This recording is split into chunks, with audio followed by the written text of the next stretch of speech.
L'engagement individuel de pension, ou pour faire plus court, EIP, est une assurance vie qui prévoit une pension complémentaire pour le travailleur ou l'indépendant. Aujourd'hui, dans Z-Insurance, nous allons surtout aborder les avantages de l'EIP pour les dirigeants d'entreprise, en compagnie de Frédéric Renaud de chez Vivium. Bonjour Frédéric. Bonjour Stéphanie. Soyez le bienvenu. Alors, les avantages de l'EIP pour les dirigeants d'entreprise indépendants, quels sont-ils ?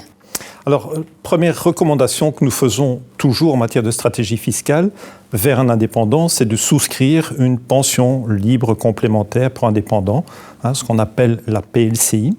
Et ensuite, il faut savoir que pour le gérant d'une société, nous allons lui recommander, en deuxième étape, de souscrire un engagement individuel de pension dont les primes pourront être déduites fiscalement, pour autant que la règle des 80% soit respectée.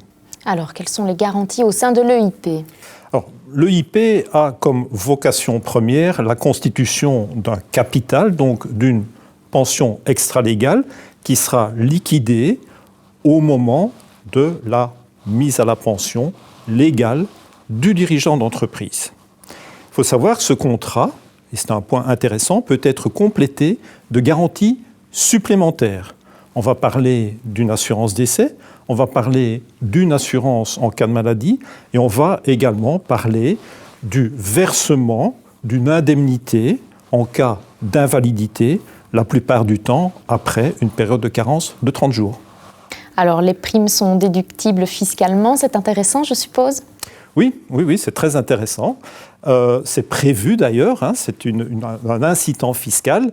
Pour autant que la règle des 80% soit respectée, on va pouvoir déduire l'intégralité des primes versées, ce qui va créer un avantage fiscal de l'ordre de 20 à 25%. Alors, on vient parler de nombreux avantages de cette EIP. Est-ce qu'il y en a d'autres qu'on n'a pas encore cités ?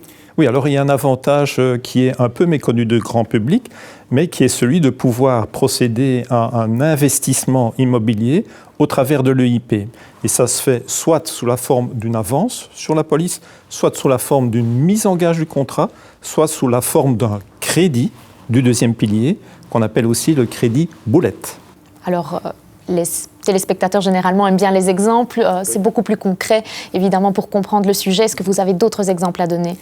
Oui, alors il y a le premier cas que j'ai évoqué, qui est celui d'une avance sur police. Dans ce cadre-là, ce qu'on va faire, c'est qu'on va observer le capital qui a déjà été créé dans la police grâce au versement des primes antérieures.